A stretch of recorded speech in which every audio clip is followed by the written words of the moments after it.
சுட்ட பழம் வேண்டுமா, சுடாத பழம் வேண்டுமா என்ற கேள்வி தமிழ் பழங்கதைகளில் மிகவும் பிரபலமானது.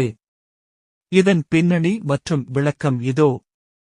பின்னணி: தமிழ்க் கடவுள் முருகன் சிறுவன் உருவில் வந்து ஔவையாரை சோதிக்க இந்த கேள்வியைக் கேட்டார்.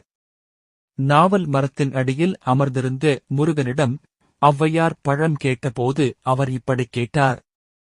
விளக்கம்: சுட்ட பழம், மரத்திலிருந்து கீழே விழுந்த பழங்களில் மண் ஒட்டியிருக்கும். அந்த மண்ணைப் போக்க நாம் வாயால் ஊதும்போது அது சூடாக இருக்கும் பொருளை ஆறவைப்பது போல தோன்றும். எனவே மண்ணுள்ள பழத்தை சுட்ட பழம் என்றார் முருகன். சுடாத பழம்: மரத்திலேயே இருக்கும் மண் ஒட்டாத பழம் சுடாத பழம் ஆகும். இது வெறும் வேடிக்கைக்காக கேட்கப்பட்ட கேள்வி அல்ல.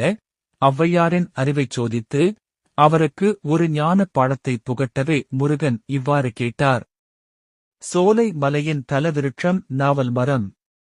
தமிழ்க் கடவுள் முருகப்பெருமான் சிறுவனாக இந்த மரத்தில் அமர்ந்திருந்து சுட்ட பழம் வேணுமா, சுடாத பழம் வேணுமா என்று ஔவையாரைக் கேட்டு அருள் விளையாடல் நடத்திய மரம் இதுதான்.